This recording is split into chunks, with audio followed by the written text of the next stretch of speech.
Hey everyone, welcome to the April 15th, 2016 edition of the Intuit Developer Friday Morning Hangout. I'm your host, David Leary. I'm an Intuit Developer Evangelist. You can follow me on Twitter at David Leary. Today we're going to have a special guest. His name is Parth. Parth is from our apps.com team. He's waving, but we haven't flipped over the camera yet. Okay. I'll flip over so you guys can see what Parth looks like before he jumps in to present. He's from the apps.com team. He manages the partner program. And so the new partner program is being rolled out. Some of you may have been to the actual page itself. He's going to cover that program. Before we jump in, I just want to talk about the next 2 weeks. Joe Woodard from the Scaling New Heights conference, he's going to be on to talk about Scaling New Heights in general, and then also just how to connect with accountants and why that's important to your success on the platform. And then the week after that, so Joe Woodard's 422. On 429, Jared Keneally is going to be on. He's going to really come on to talk about price levels. So there's some changes coming down the pike to price levels inside of QBO. And obviously, we're trying to, as features in QBO get released, we want to get price levels or feedback, the APIs running out the door at the same time as a feature in QBO. So we want to get some feedback and your thoughts around price levels. So 429, plan on coming if price levels and inventory items, things like that are going to affect you. So right now I'm going to just flip over the camera fast and let you guys wave to Parth. And so Parth's right here. Yo. I'm going to get his presentation kicked back on, and there'll be time for Q&A after. For those of you that are watching and you're kind of doing the YouTube experience, there is a Q&A panel. And so you can, at the bottom of the video, there's a Q&A button. You can click on that and you can ask questions. So anytime during the presentation, start asking questions and I'll get those relayed back over so Parth can answer those. And I'm going to go and share 2 links on the showcase. So one's going to be the events page from the hub. So you can find the link to the Joe Woodard Hangout. You can find the link to the Jared Keneally Hangout for price levels. Both those should be available. And then I'm also going to post a link to the page, the partner program page that Parth's going to be talking about here. So welcome, Parth. Thank you. If you want to say hi to everybody while I grab the slides over here for you. Hi, everyone. My first time on actually even a Google Hangout. So excited to be here and excited to be talking to everyone. There you go. And you should be set here, Parth, if I advance the slide. How do I go to the next slide? You have to use the arrow key. There you go. Okay, no worries. It's just what's up. Sure. So I'll take you through a few slides, but it's more to give an overview of what the program is and what it does and where we are and where we're going. And hopefully that will give you a good idea. And also, I guess, then we can engage in a discussion. So in about right at QuickBooks Connect last year is when we announced that we were going to launch this developer partner program. And as we were thinking about it, the reason and we're big at Intuit as to why, was when we asked our devs, why do you want to develop on a platform? Clearly, a majority of them said, well, it's to make money. We're entrepreneurs. We want to do something good, and we're in this for business. And I think Vinay said that, in our Google Hangout 2-3 weeks ago. He was like, short answer is developers want to make money. So, right. Yep. Yeah, perfectly, right? And so we asked you, kind of multiple questions. One of them being, are you happy with your level of sales? And about 30% of the survey respondents, not everyone, but of the survey respondents said, yeah, we are. But that kind of brought light to me the fact that there's the opportunity where the other 70% want to do more. And we know that apps.com is one of the channels. So what we thought is, hey, how else can we help the developer become a better marketer, become a better salesperson to get more sales from the base that we already have? So that's kind of the opportunity we thought about. We said, here's the opportunity to engage with our devs, especially that 70%, and help them improve their sales, help them improve their ROI. So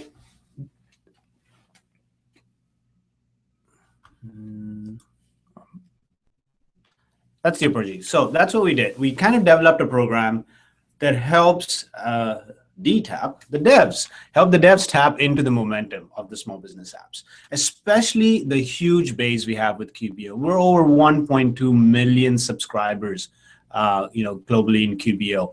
And so we said, how do we help them better access our QBO customers? But also, how do we actually help them not just give them ideas, but even with kind of marketing development funds? So once you reach a certain stage, we ask you to contribute certain marketing funds, but we will actually double that investment and help you actually get more out of it. Got it. So it's really truly a partner program where both sides are committed to putting in funds to market. Precisely, yeah. And funds is the start of it. I mean, I think we do ask a commitment in terms of even marketing activities and stuff. And we do the same. We commit to use certain marketing activities and reach and stuff. Got it. So what's the basic of the program? It's fundamentally a 4-tier program where we really want the developers to get access to our global user base, as I mentioned, the 1.2 million. And as you grow as a developer, as your base of QBO users grows, we actually step up and actually do more and help you grow more. Because as your base grows, it fundamentally means that small businesses love the app you've developed. They're using it on a day in, day out basis, and it'll probably be helpful to even more small businesses.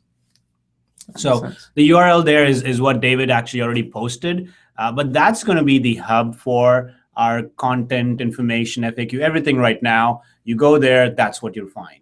And if I'm understanding correctly, like there's the pages that are there were originally rolled out at QuickBooks Connect, and then there's been some modifications, improvements pages, and there's ones happening as we speak this week, but they did not go live in time for today. We actually, so we did some updates, but you're right, we have a lot more content coming up. In the next couple of weeks. So any of you that are on the Hangout today, if you're going to that page right now, go back to that page next week or the following weeks, because there's going to be some additional changes to that. Those of you who are watching this on YouTube a month from now, hopefully any of the changes will be on there. So, but bookmark that page, definitely return to it. Cool. So here's the 4 tiers, and let me walk you through them slightly slowly. So you start off once you have about 100+ connections. You start off in the community level, then you get access to all the free tools that you already have right now, but you also get access to some of the content to help you grow the QBO base, getting your fundamentals right, like the app card or how to talk to accountants and stuff like that. As you move up to the select base and stuff, that's when actually the marketing development funds kick in, and we match and double the funds that we ask you to commit. And Premier and Elite, these are really categories for substantial brands that have actually already reached a good user base within QBO and even have a small business base outside QuickBooks Online. So that's how you kind of progress through the tiers. And as you move up, we actually help you move up, plus invest more in you as you move up to the scales. Cool. So hopefully it'd be nice the goal would be to get a developer to go from a community size to becoming as big as American Express. That would be the goal, because we all win if we can move somebody down that path. Exactly. On the community, you kind of talk about free publishing and dev tools. Can you kind of give an example of like one of those things that I could get? I think you have like a PR kit or something, like a guideline kit, or like a PR in a box type kit. And so I think that's a good example. So yes, a few of the things that we're hoping to give access to the community team is, as I mentioned, some of the good foundational stuff. So how do you make sure your app card is the best? Then if you do release an app, how do you communicate it to your base with the press release or to the external tech community and stuff? We'll make you and give you email templates so that you can actually send an email to the QuickBooks Online base that you already have, or to the customers that use your software right now, but may not have connected it to QuickBooks that they might already be using. So templates, help, education material on how to better do that. We'll even help you kind of become better marketers, how to do better segmentation. Who is your really customer? And how do you reach them? Like, is social media the right way? Is, physical events the right way? How do you talk to accountants? How do you engage them? How do you engage our pro advisor base that are huge influencers? So it's content like that that helps you better take leverage of our ecosystem. That's what you're going to be accessing at community. Okay, cool. Yeah, we had the developer mixer last night, and I think one of our developers, IQ Boxy, they're just a two-man show, and they're both engineers, and they're like, we need help marketing. Yeah. Right? And so I can see where these tools, and this is a good step, because they're kind of in that community tier right now, and they need to take that next step with marketing help. So, precisely. Because we know a majority of our devs are great at what they do, at developing, coding, and publishing an app. And so this program is really to help you, once you've published, to help you kind of grow as a business partner.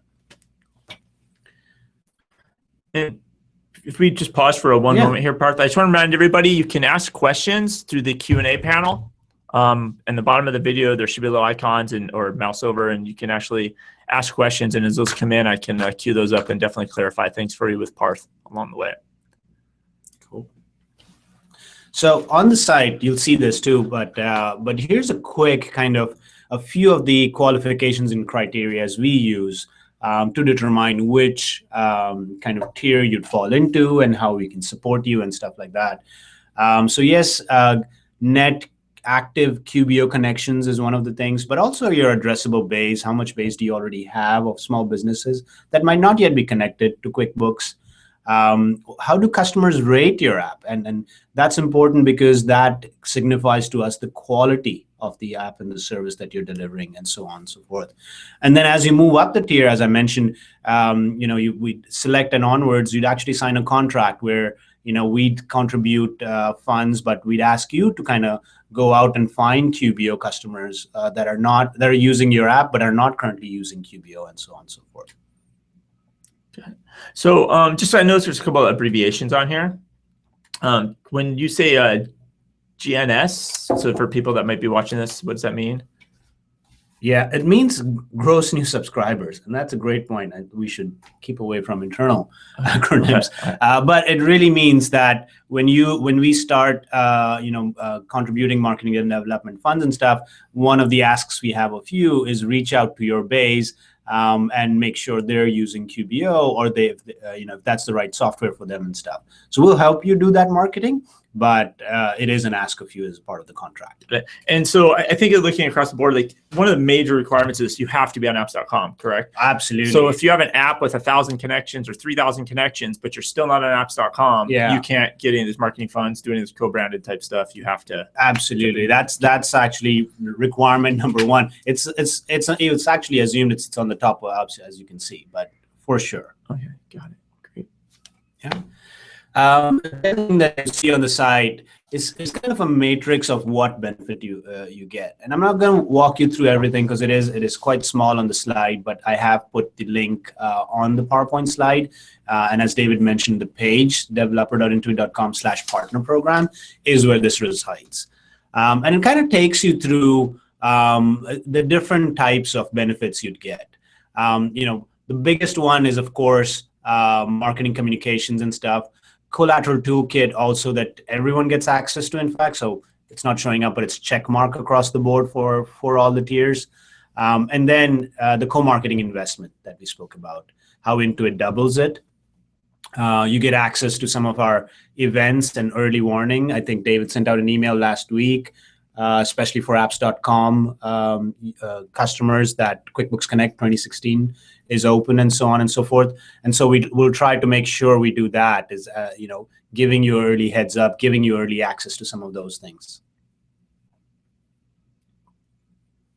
So let me now take you kind of what's been done a little bit since announcement and what you can actually see currently on our site. So when you say since announcement, you're talking about like since like October at QuickBooks Connect? Since October now? Okay, got it. So we're talking about the last 6 months now? Last give or take 6 months. Okay. So, I kind of I started off the presentation with a graph of one of the survey results, but we kind of went back to the community and said, okay, what do you really want out of this program? And if we design it this way, what is that you're expecting? And two of the main things that came out was help us grow, and the second one is actually help us market better. And then within that, we kind of went and asked. We said, okay, what is most important to you, and what's the other things? And what we heard was, hey, you already have a huge base of QBO ecosystem. And we already have ways to access that, primarily being apps.com and our accountants and pro advisors. So foundationally, help us make the best use of those things.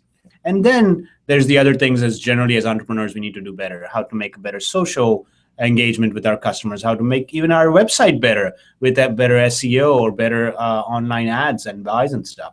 So that's the the second part of it that will help you grow as a developer. Got it. So some of the first things, so here's the site again. And as you scroll down, in the middle section is what we're calling marketing tools. We have two of our first two articles already up there right now. The first one being making your app card work harder. And the second one, kind of almost a marketing 101, where we start talking about marketing. I think there's a lot to go in there, but we said, let's at least start and let's make it fun, because this is not supposed to be a university lecture as such. So as we keep adding content, this section will change. This will update to have more content, but there'll always be a way to access all the content we make from this landing page in the section called Marketing Tools. Got it. Okay, so if I'm on the developer site and I'm like, oh, where's this marketing stuff? And so trying to navigate to it, if I remember, I can always go to the partner program page, and there's always going to be a link to marketing tools and marketing documentation there. It might take me back to the normal documentation, but I can get to it from this page, from this page. Partner program page. Yeah. And even when we expand it to 15, 20 articles, whatever, you will always be able to access all of them starting from here. Okay, great. I'm just going to pause you again for a moment. I do see that some questions are coming in through the Q&A panel. Thank you, everybody. We will definitely get to those. The rest of you keep adding questions, and we'll jump in on those soon. Thank you. Continue, Parth. Cool. So let me I'll quickly screenshot some of the things to give you an idea of the kind of information we're producing. So this is like the Marketing 101. We have a video to give you an overview, but a very simple 1, 2, 3, 4, 5 things that you need to keep in mind to kind of become a better marketer or start becoming a better marketer, and the things that you need to think about. And then on the right, you'll always see links to what can you do with this. You can either have a read at some of the other developers that have experienced success and the stories that we've captured over there, some of the opportunities that we already have, the base, the accountants and stuff like that. And similarly, on optimizing your app card. So a quick read of, hey, are you making sure you're doing these 5 things to make your app card better? A good example. And then, of course, a quick way to go to your app card to make sure you're implementing those things. So again, these are the first 2 because we wanted to start with making sure our ecosystem is best utilized first. But you'll soon see a bunch of other content. And here's kind of, I just made a quick list of ideas that we're already working on. David, you mentioned about the press release kind of, and so we've actually expanded it to say how to write a press release. So not just a quick template, but even some do's and don'ts.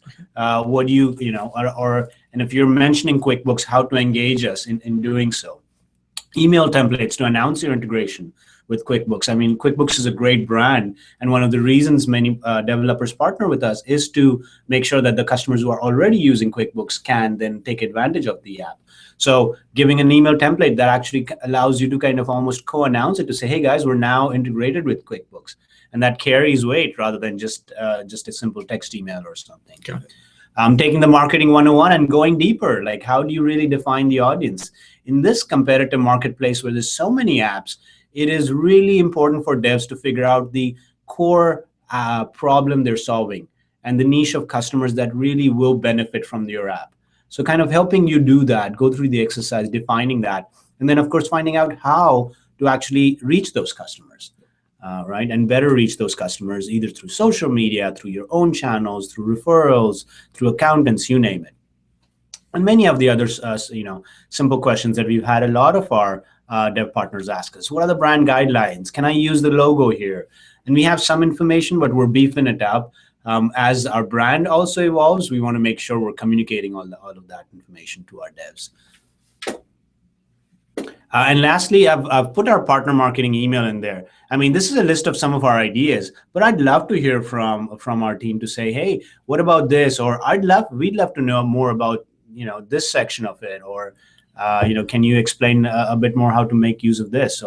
So people have other ideas on how to get for helping to sell their app more. Not so much, hey, I have feedback on an API, or I found a bug in the API, but really like, hey, if I need help with this, or I have this idea, like maybe if you guys helped us get an account, show me how to use MailChimp so I can drop an email campaign. They should send those emails to partnermarketing@intuit.com, and then you guys will start pulling those together. Awesome. I'd actually love to even get some of the devs' success stories and show them to the other devs, right? To say, hey guys, here's what we did and here's what worked. And that's a great community building to share with the rest of the devs, to say, here's how we can reach more folks. Actually, that's an interesting, and maybe this is something we can eventually feel out with devs more, and maybe this is a possible idea.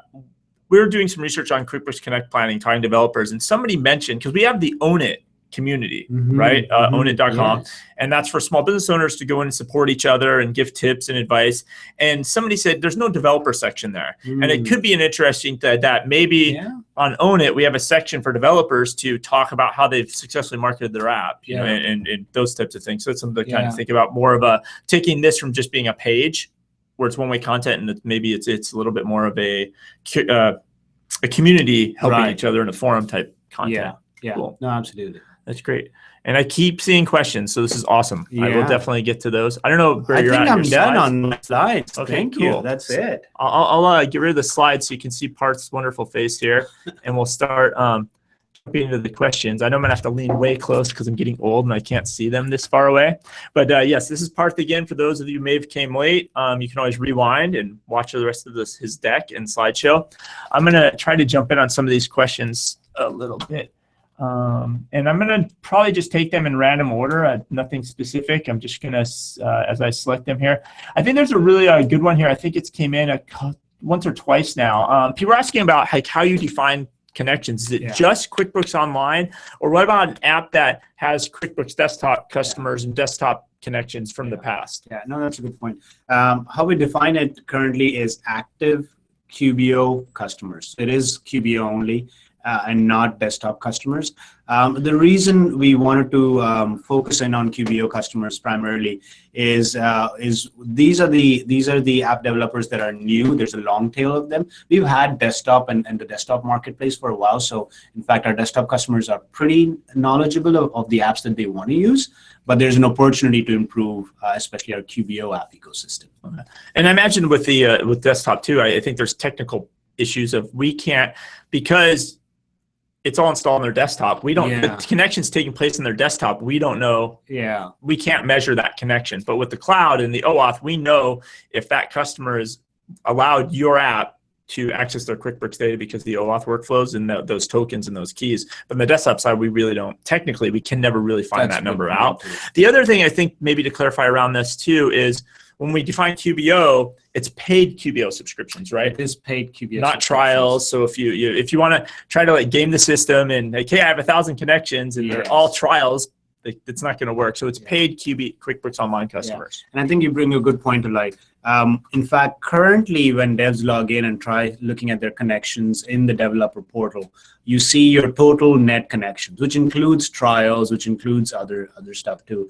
We're actively working to make sure we're changing that and we're reflecting active QBO customers for devs in there, so that we're talking the same language and we're talking the same numbers.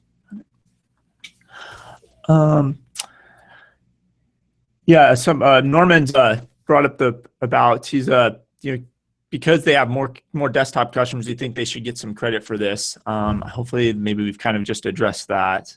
Let me do that. So let's say done to this one and hit select on this one.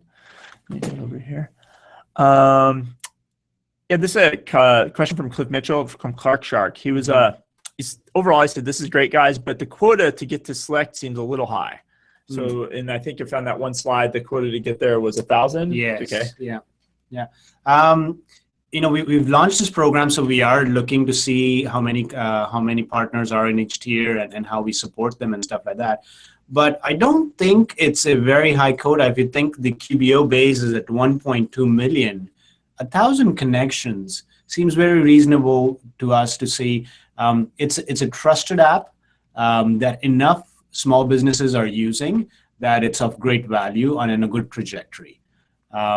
So we as program managers, I know I'll constantly look at this periodically, but I think at present it doesn't seem to be completely unattainable. In fact, we have a lot of partners who are already into select and tiers above.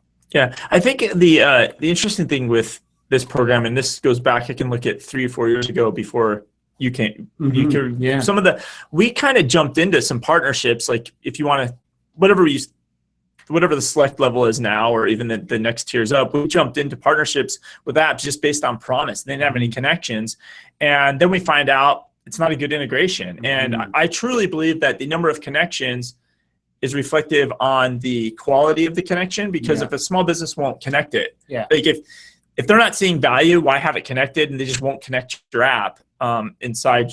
If they're not seeing the value of the connection, they won't keep it connected. And so I think that's an indicator. But I do see Cliff's point too, because there's a big difference between 100 connections, 500, and 1,000, and so that's part of this program. I think in general, and us as a team, apps.com, we got to help a lot of you guys that have 350 to 900 figure out how do we get all of you to move into that 1,000, right? And so as a community, we got to push you guys up to that next level, because I think a lot of you are in that area. And as the QuickBooks base grows, it's naturally going to happen. But how do we help all of you, keep charging down that river? Absolutely. No, point well made. So some of that one. And so we have a question from Chris Reagan here. Let me read this one. God, it's so teeny. Are there plans to show installs or downloads as a sort option rather than just newest or highest rated on the App Store? It's tough to navigate for the user with all the options, or some sort more additional sorting options would help. So he's really asking about apps.com, and I think I get Chris's point. When I go to iTunes or I go to my Android Play Store, I can see that an app has had 10,000 downloads. So it'd be interesting, like, would we ever put these connection numbers out there hypothetically on apps.com? Honestly, it's a really good question. I haven't thought about it, but we might need to think through that, competitive implications and stuff like that. But I'd be actually interested to hear from developers on that. Like, either email the partner marketing and let us know, because some of the internal arguments of that is like, a developer doesn't want another developer to know how many connections they have. But I would argue, if it's all public, it's probably okay. And actually spurs more competition. Like, oh, that guy's got a little bit more than me. I want to get more customers now. And so I think it's a double-edged sword. And if we're going to do it, it'll have to be done across the board. We're not going to let some developers show their connections and not others. But it's other app stores are doing it, so maybe that's what the market really demands. Imagine if we didn't have reviews. Right. So you kind of have to do what the market wants. Even Amazon, right? Every time you buy a product, if that's the 11,354 best-selling item on Amazon. Not that you care, but the number, that data is out there. Gives you some objectivity to how popular that app or item is. Yeah, Chris, since you asked that question, if you can reply back into the questions and give us I ask you this question: are you okay if we put your connection numbers on your apps.com app card as a developer? Be interesting to find out. Jump in here. These questions are coming in fast now. Okay. IQ Boxy team. Let's see. Select the question. It'd be nice if the pricing tiers. It'd be nice reflection of revenue or connections for us small devs currently have. Throwing $20K to move up a tier is difference between success and failure for a small business. Thought? I don't know. Tiers be a reflection of the revenue or connections. We don't have on the, and then I'm not sure I'm capturing this whole question or comprehending it fully. IQ Boxy team. But I can maybe ask you a different question that is kind of prompting me to ask. Is there, so if I get to select level, am I required to drop 20 grand on a marketing campaign, or is that just the max? We do require you to sign a contract to actually do that together with us. It's not always just hey, drop hard cash on something. It is a marketing development fund. So it could be, for example, if you're coming to QuickBooks Connect, that could count as a part of your contribution towards the X amount of dollars that we ask you to provide at Select. So it's not always, put X amount of dollars hard on table and we're going to spend it where we want. It is actually a joint marketing plan. And as a part of the plan, it could be like, yep, I'm going to be at QuickBooks Connect, or I'm going to be at Scaling New Height, and we'll do this together or that together. Okay, got it. So it could be a part of your already existing plans. It doesn't have to be over and above an incremental extra ask. Okay. So hopefully that helps with that question, Akibaxi. Thank you.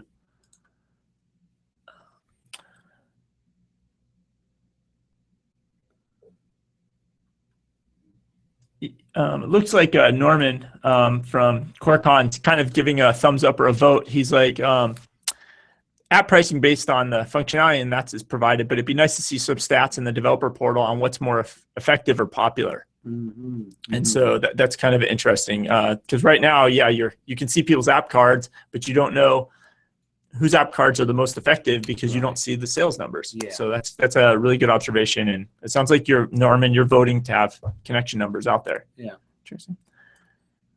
Okay. Cool. Sometimes these jump around here. Yeah. Okay. Here's one from Float. How do we put ourselves forward for the program? Yeah, no, it's a good question.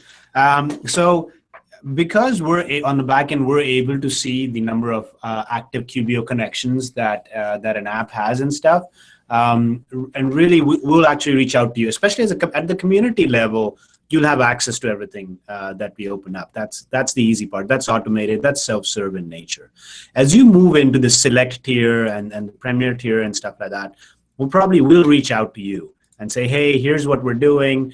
We might even reach out to you slightly in advance. And if you feel that you're already at that level or need to get some answers, I'll go back to my email address. Shoot us a note at partnermarketing@intuit.com, and we'll respond and we'll say, hey guys, here's where you're at, or here's where we are at. You should be hearing from us soon, or expect to hear from Parth or David or whoever we assign.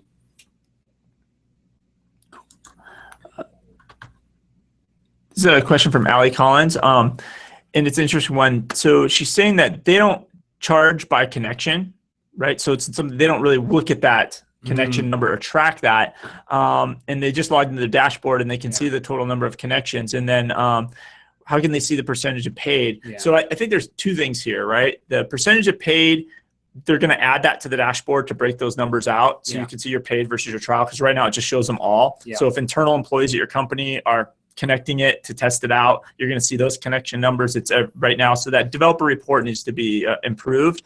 But as far as watching this number, the reason you want to track this number is we have data for across the board. If a small business owner uses QuickBooks Online and they use your app and it's connected, they stay a customer of your app and QuickBooks Online longer. So it is a number that you may want to start tracking. Even though you don't charge for the connection, it's an indicator. If people are disconnecting your app or your connection numbers are going down possibly, you might be losing those customers very soon. So I think it's something you want to watch, those connection numbers, because it is an indication of a valuable relationship for you and the customer, because the customer finds value in the connection, which means they find value in your app, which means they'll pay you every month. Ultimately, with SaaS, you don't want them to cancel. But now I'd like to point one more thing out to Ali and the rest of the team. Connection number is one of the criteria. Let's not forget that. The quality of the app, so the ratings that customers are giving you, your actual existing small business base are all qualification criteria that we use. So it's not the only criteria. So it's not just like get the number of connections, but it has to be connections that customers are actively using, that they're loving the service that you're providing, and there's a quality part built into that. Hopefully, I answered that for you, Ali.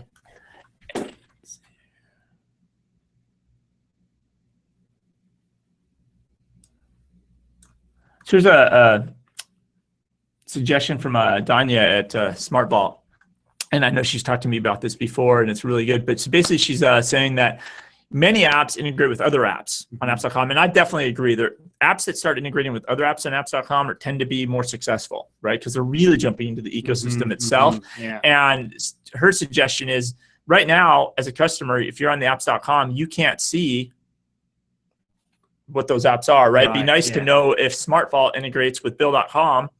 Like these apps should, almost on Amazon, where it's, hey, you bought this tent. Well, those people also bought these fishing poles. It'd be kind of the same thing. Like, oh, this app also integrates with these apps. It's a really good suggestion. I think we've started a little bit of that, where we say, customers who viewed this app also viewed the other app. Okay, right? we're starting that. Yeah, we haven't reached the stage of where we can actually say are also connected. But I do know from anecdotal resources that customers who or apps that work with each other, as you mentioned, the customer becomes even more loyal.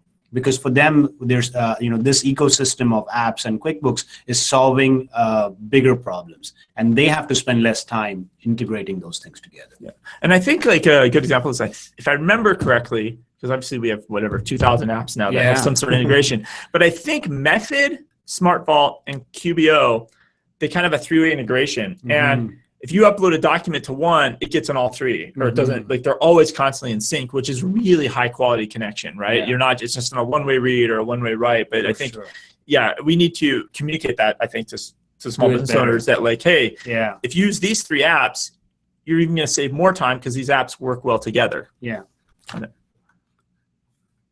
Thanks, Tanya. Okay, let's see. Cool. Select Float says they think they're getting close and they're gonna fill out the form. Definitely. Somebody's this is a good question. Somebody's asking. Oh, Cindy Lee. So Cindy used to actually be on the apps.com team at one time, and I know she's at OneSaaS now. Hey, Cindy. And so she's asking if there's an upper limit per year on the matching funds. So if somebody drops $1 billion, are we going to match $1 billion? No, there is an upper limit. Okay. It is a part of the contract. We've actually stated it in the benefits matrix where, honestly, it is $10K at the select level and so on.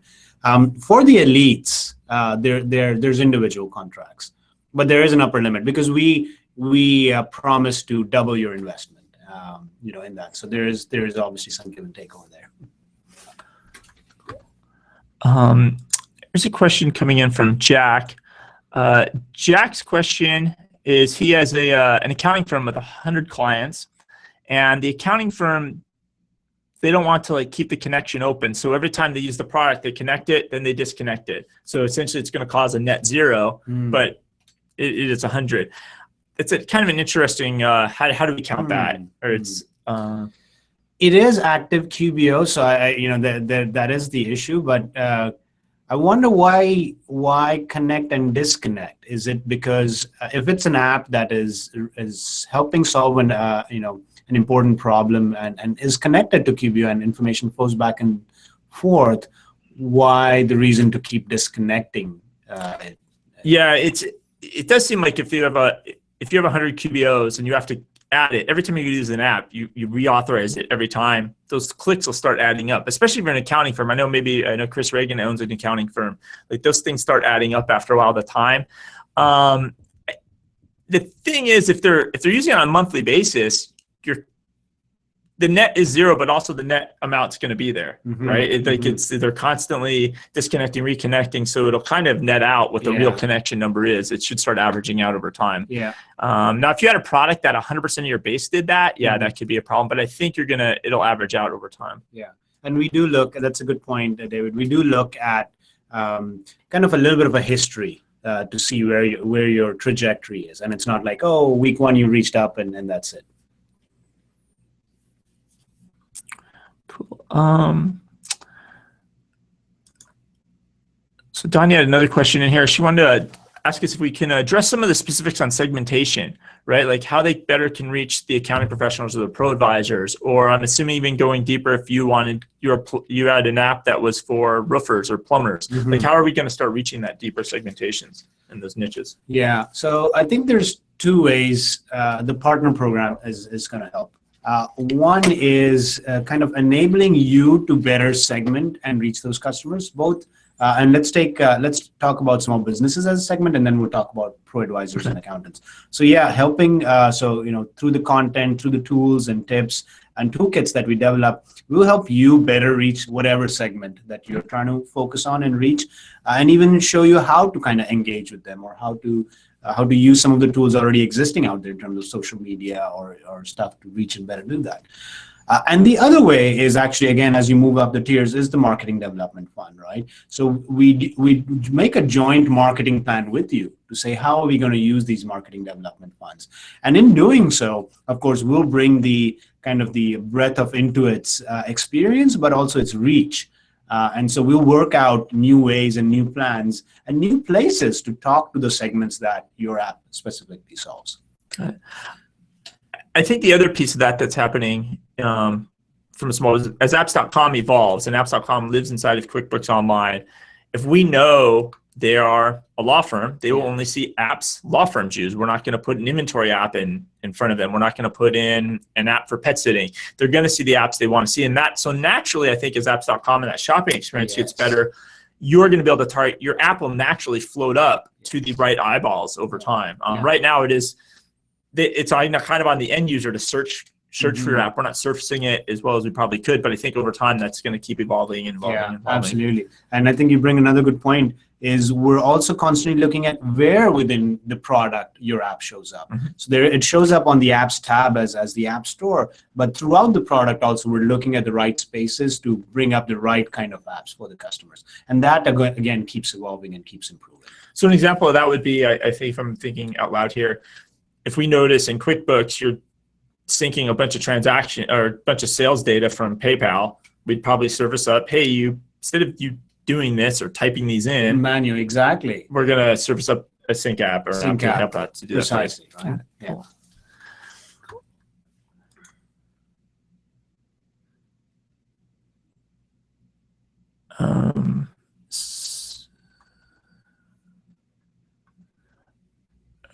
Okay, let's see. Looks like Cliff from Clark Track has another question. When we have 5x the connections we have now, we're at 200 currently, we surely won't need the revenue match. It would be better suited to go, say, from 200 to 300 connections to 1,000.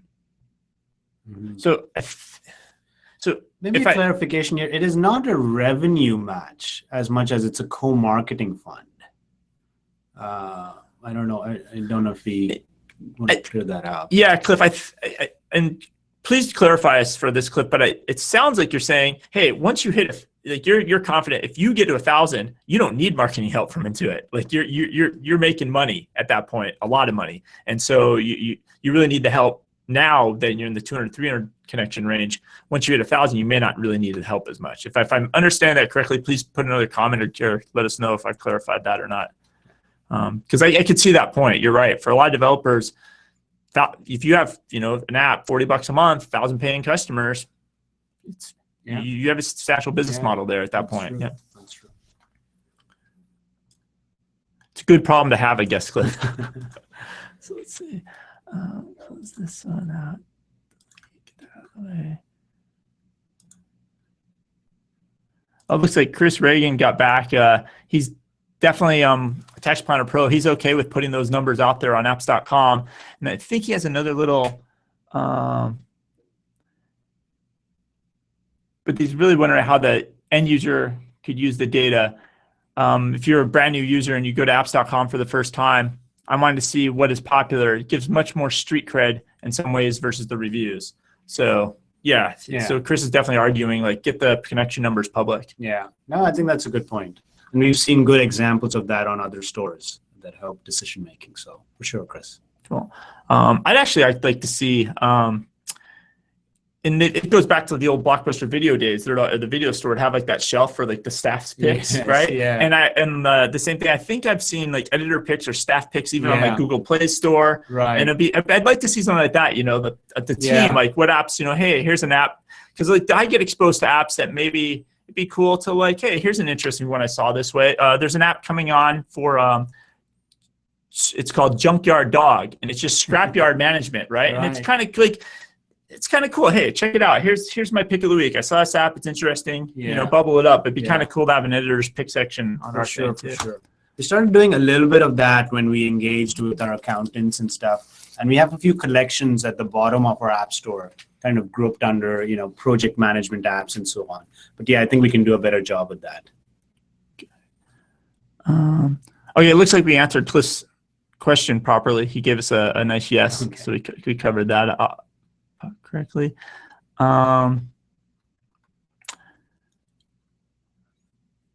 So I keep actually had another question about the sorting on apps.com of the apps. Does the sorting of apps on apps.com depend on the number of comments/reviews? Sorting on the homepage or in general? Well, let me actually answer it a different way. Okay. So as we look at apps.com, our purpose with that is to surface the right app for the small business that's surfing it, right? Okay. And so whatever, and then once that is surfaced, helping him or her make the decision based on their needs. So taking those two criteria in mind, we actually have multiple ways for small businesses to discover the app. First is, of course, just to see kind of what's featured or what's new or what's trending. But also we have categories. So if you're looking for a project management app, or if you're looking for a junkyard specific app, maybe there's a category that you can go into and see the apps that fall into your category.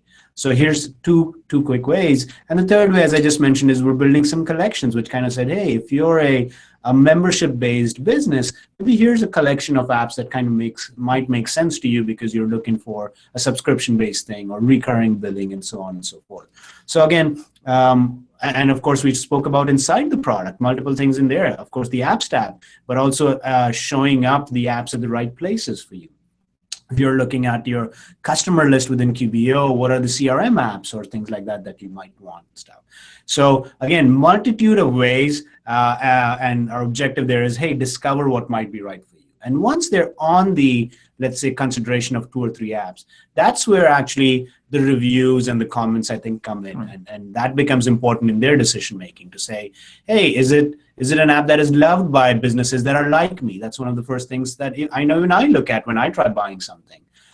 Is it an app that's trusted by accountants or pro advisors? Is it something they recommend, and so on and so forth? So I think once they've narrowed down to a category of apps, I think that's where the reviews really come into kind of question.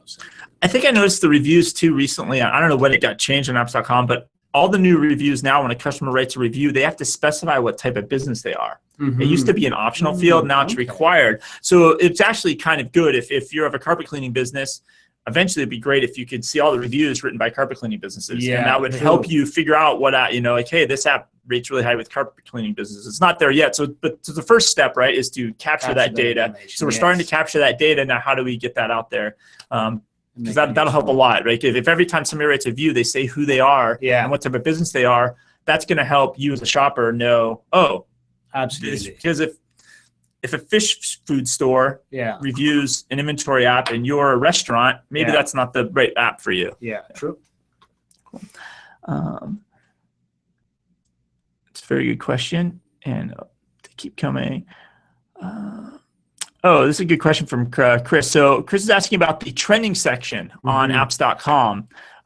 They were when he had some success, when they were on the trending section for a little while, they got 300 users signed up in 2 weeks. Yeah. And so obviously they want to get on that trending section as much as possible. And I'm sure everybody does, because there's 5 slots there? Yeah. True. And there's 380 apps now.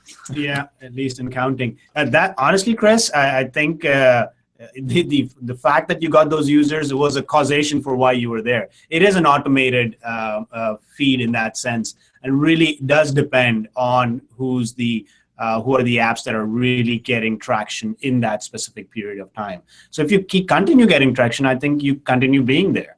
But that's the idea. And again, it's also the idea is to surface new apps that will benefit our customers. So I know we want to build something in so that we're not just constantly having the same apps, but also we're helping the customer discover what are the new apps that are coming up and stuff. Okay. So I guess if I'm hearing correctly, that that trending section is definitely looking at the current connections and signups and for that. So it could ebb and flow. Like you might see a bunch of, at the end of a quarter, a bunch of report type apps kind of bubble up on there, but then 2 weeks later, nobody's kind of in that mindset of creating reports and they kind of fall off. And then something else ramps up, or like Chris's, I think, was up there sometime in January. It's a tax planning app, and it makes sense why, it got hot there really hot for a second there. But it's good to hear though that yes, getting on getting in that trending section matters, right? It helps your app get additional connections. It's a great success story. Cool. Chris, thanks for sharing so many of your numbers. I mean, a lot of people don't want to share that type of information of, hey, I got here, this is what happened. It's you're definitely a forward-thinking accountant that's out there. That's a good question. How do you address addressable base? This is Amy from House Call Pro. Yeah, good question, Amy. So the addressable base is the number of small businesses that are already using your app. This could include customers who are already using QuickBooks and are connected to QuickBooks. But a lot of our app partners also have a base of their own that are not currently using QuickBooks. So it's kind of, in a very simplistic form, it's your total base of customers that you have that are small businesses. So when you say like addressable base, so somebody like, we have whatever 6 million small businesses, right, QuickBooks users, and so Square has whatever, 2 million, yeah. they have. So in theory, overall, the addressable base, there's probably an overlap of 1 million customers somewhere in there. Got it. Precisely. And then somebody like American Express might have an addressable base of 60 million, or who knows. Yeah. Like, okay, got it. That's what you define that. Perfect.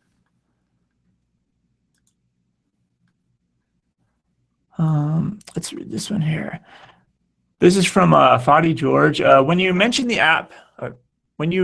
app recommendation, is that something that is in QBO right now or coming soon or a future plan?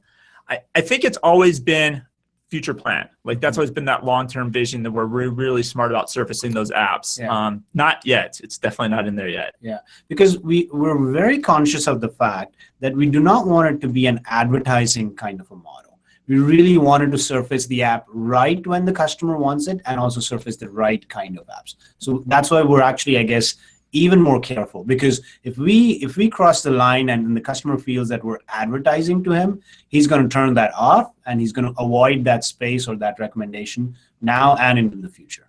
Yeah, and definitely have to tread lightly on that, because that's the last thing we want people to do is to go into some preference and say, never show me apps again. Exactly. And so we have to be very careful with that going forward, because that'll hurt everybody, as soon as customers start turning that off. And then we've seen that even historically, if I go back, now it's almost heading towards 20 years into it now. And I remember we'd always, with QuickBooks Desktop, we'd put too much advertising in, and then all the users would revolt, and then we'd have to scale it back. And then it would kind of start creeping up to too much advertising, and then we have to scale it back, right? Every time someone went to create a check, we'd be like, order more checks, right? And those types of things. So it's definitely a fine balance, but I could see if we surface too many apps too fast all the time, customers will just say, never show me an app again, and that'll just kill the whole thing. Yeah. And as more customers start using apps too, we're getting intelligent, using the big data on our back end. So trying to find the right type of customers who are using the apps and then recommending it to the other ones who look very similar. Another question from Amy at House Call again. So to get to the next tier, she's asking, do you need to meet all of the requirements or just some of them? Yeah, good question, Amy. So it's a qualification matrix. So I'll be honest with you, we would love to meet that if you meet all the criteria. But when we look at our partners, we look at all of these and then try deciding on what base and on what factor and how we can. Because our purpose is actually to help you grow. So there might be areas where you're weaker and that there's an area of opportunity to improve, and we'll actively work with you on that to say, okay, let's work on this. Let's make sure, let's say the quality of the app. If we're not getting the right kind of reviews and stuff, we'll work with you to say, hey, let's make sure you're getting the right kind of reviews so that you can move into the right tier, and we can work with you even more and even better. Yeah, definitely.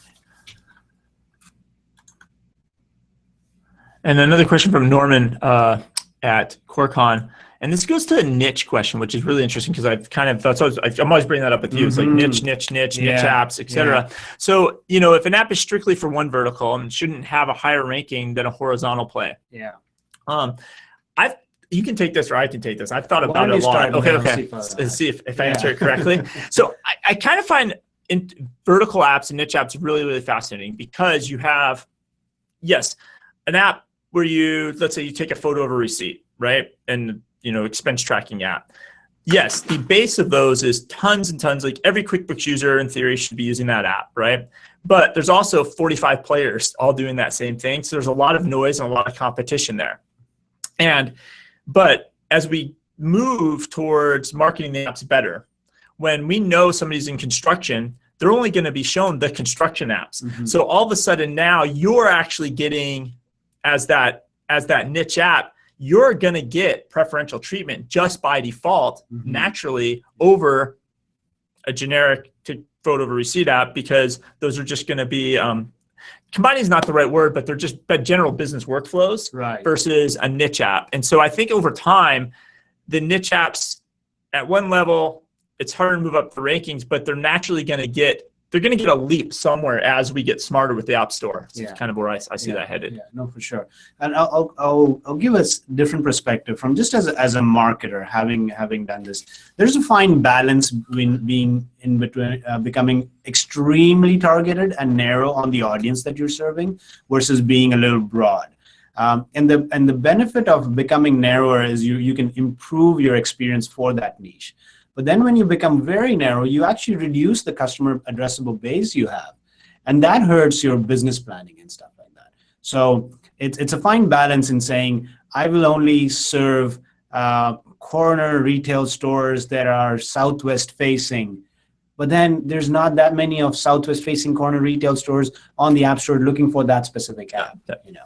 And I think the one thing that's interesting too is the niche apps get to charge more. Yes. Right? Because in most cases, a lot of the niche apps, they get to, not because they become more integral to a small business. Like there's only 2 apps on the market and I'm using that app 8 to 10 hours a day to run my business, to run my dance studio. Let's say I have some dance studio software. I'm using that 8 to 10 hours a day. I could actually take my employees and move them from one time clock system to another time clock system, but I can't move my whole business from that niche app to another niche app. And I think that's why you'll see a lot of times the vertical apps really are charging a lot more per month because the value they're providing that client is just way higher. Absolutely. Yeah. So, but with that said, yeah, eventually this is going to be a question for you to address eventually with the partner program. What do you do with the niche apps, right? We're probably going to have a lot of apps that get 900 connections because maybe there's only 2,000 of those businesses in the United States. And they're going really niche. Now they hit 900. They have 50% market share. Yeah. How do we take that to the, to move that at that level? And I completely see the program evolving as the overall ecosystem grows and we learn. Got it. Amy from House Call has another question here. So when you say high quality reviews, how are you defining this? Do you mean length, wording, customer reviews? Yeah. Good question. Yeah, good question. The star rating system is the simpler average numeric way, right? So making sure the businesses that use your app, are they recommending you from a star system? But then when we look at the quality of the review, we usually try to look at how is this beneficial to other small businesses to make a decision. So, when we look at reviews, if it's just a review of, hey, I spoke to David, he's a great guy, that is not helping the small business decide if this is the right app or not.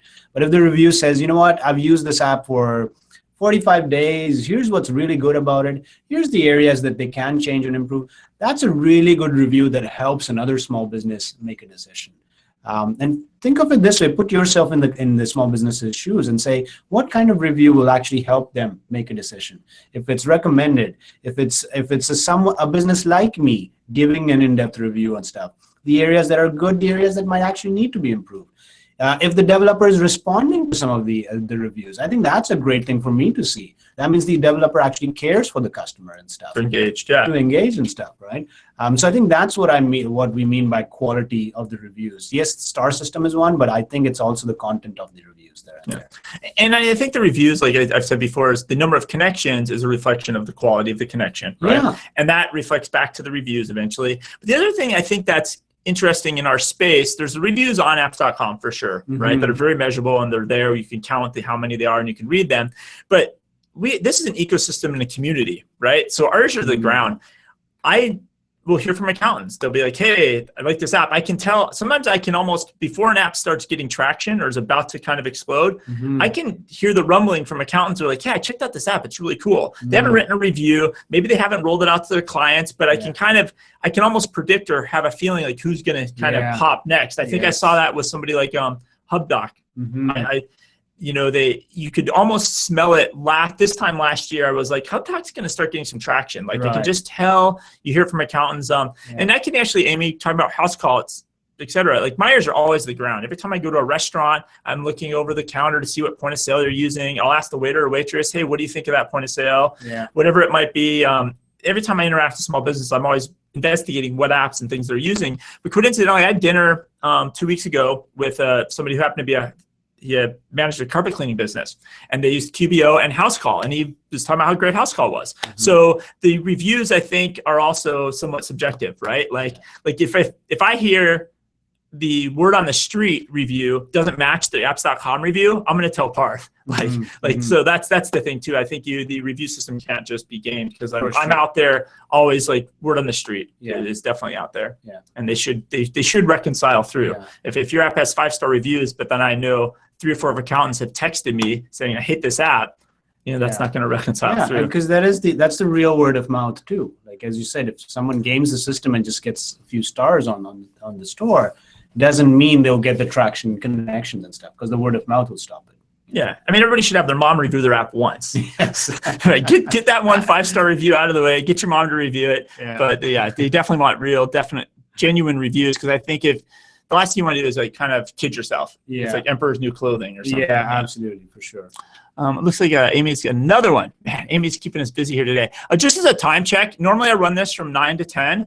It looks like we have a really engaged audience today, so we can keep going until there's no more questions. I'd rather address it here live and get it stored up on YouTube instead of 2 weeks from now people sending 45 emails with questions we could have covered in the next 10 minutes here. So let's keep going if you guys still have questions. So Amy's asking, for community reviews, when you say first 3 months of the term, do you mean from when we reach out to the next tier, do we get 10 plus reviews on top of what we already have? Yeah. So this is Amy specifically asked, when you move into the Select, Premier, and Elite, and we have as you mentioned, a term. We signed a contract with you. It's a termed contract and stuff. Yes, right now the idea is within 3 months of the term. And this is also because, and Amy, again, as I said, it's a mixture of criteria and qualifications in there. It's also for sometimes when we know that a big partner is, for example, coming on, they'll get a large number of connections rapidly, pretty quickly. We also want to make sure that within the time that they're getting connections, we're also making sure that they're getting reviews that are, telling us for the quality of the app. So again, just trying to make sure we're balancing quantity of connections with quality of connections. And this specific term probably applies to large partners, like a Square or someone more. So if I'm understanding correctly, if you make that 1,000 tier, right, you're getting to Select, or you're hitting those around the 1,000 number, you just because you hit that and then you are adding some more connections, you can't just stop getting reviews. You have to keep participating in the community, keep engaging your user base, keep doing that. Yeah. And it should happen naturally. But I know there's people on apps.com with 2,000 connections and they have 1 review. And the way I always view that is it's just somebody not taking the time to engage their audience, right, and push their users to write reviews. Because there's definitely other apps that they have, really 25%, right? If you have 25% of your user base loving you, get them to write about it. That says a lot to us about the quality and of the app and the problem that you're solving. Because if your users aren't taking the time to write the review, how much do they really love your app? Are they going to bail? You want them to be vested in you as an app and you as a company a little bit. Spread that love down.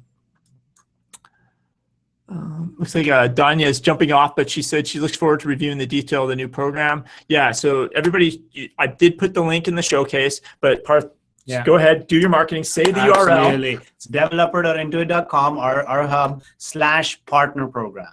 And there'll always be a destination where you can access all the content we post now and in the future. There's also FAQs. There's a quick link for you to email us in there. So any way for you to engage for the partner program.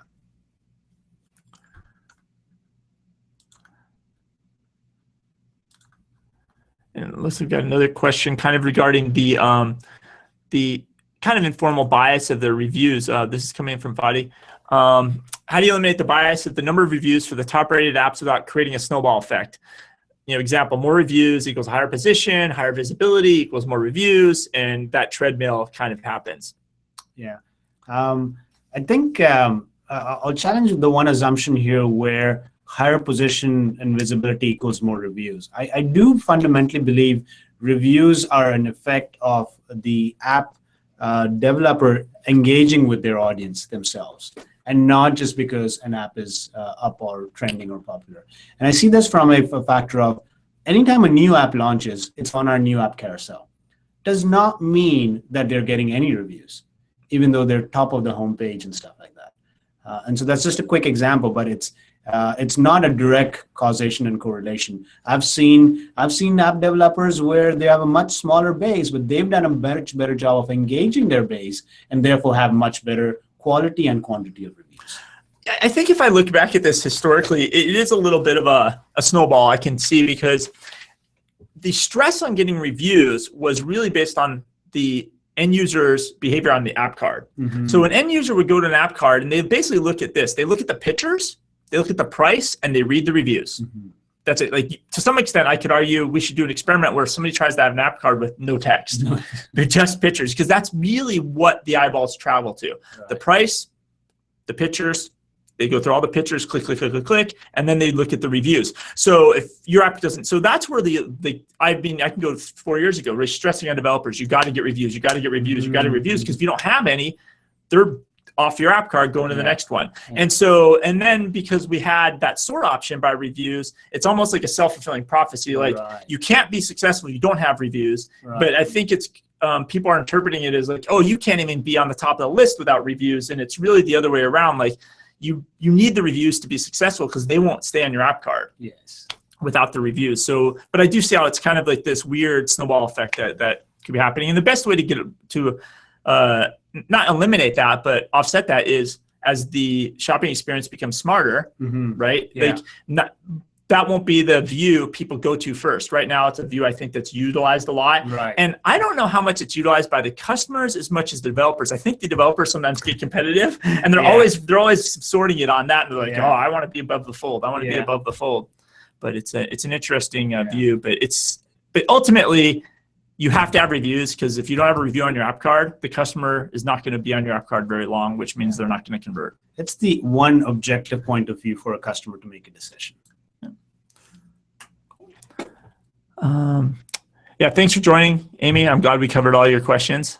Thank you. Let's see, done on that one.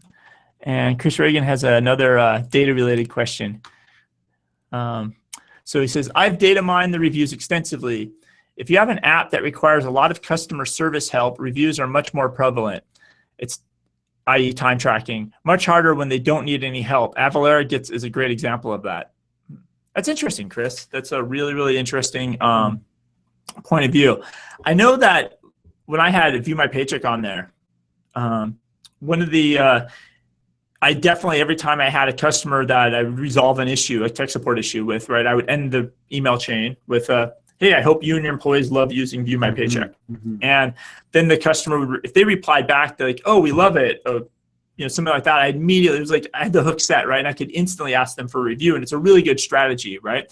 And the whole thing of using support, like some developers like, oh, that's cheating, right? But I think it's software as a service, right? And your whole goal to SaaS and your SaaS success is to keep your customers from canceling, right? You want to keep adding customers and do not give them a reason to cancel. And so service is a big part of software as a service. It's actually the service you provide. And so, but Chris does have a point. Avalara, maybe people just use that app and they never have to call in for tech support, or they never actually interact with humans, right, on that side. It doesn't mean Avalara is bad, but at the same time, right, they probably need to figure out a different way to get their customers to write reviews, right? So I think if you have a support experience, that's a very easy way to give a wow experience and get a customer to write a review. But if the customer's getting a wow experience, but you're not talking to them, somewhere along the line, somebody like Avalara may need to ask, hey, they send an email to their customers, please review us, right? They need to engage them in some fashion. And if they're not calling service, that means they're hopefully getting good use out of the app and the app's working as expected. It's a good question though, Chris, and a good observation.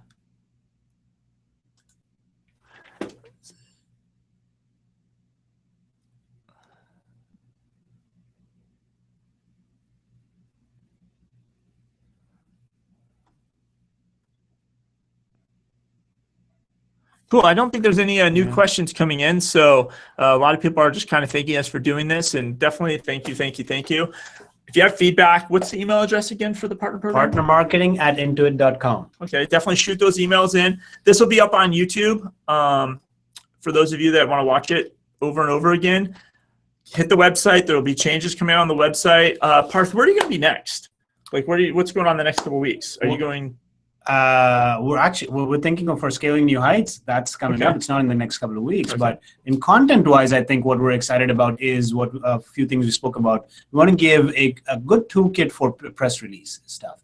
We want to give a toolkit for how to reach out to your customers using QuickBooks as a brand and making sure they know that you're now connected to this good brand and stuff like that. So those are some of the couple of things that are coming up on the portal. Awesome. Great.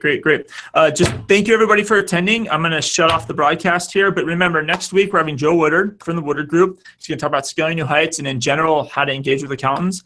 A week after that, Jared Keneally is going to be on to talk about price levels in QBO and the effects of the API because of price levels. And kind of really, it's almost more of a way to give feedback on those price levels before we start building those APIs out and finding out how developers interact or need those to work on those price levels. So thank you, everybody, and we will see you next week. All right. Thanks. Bye.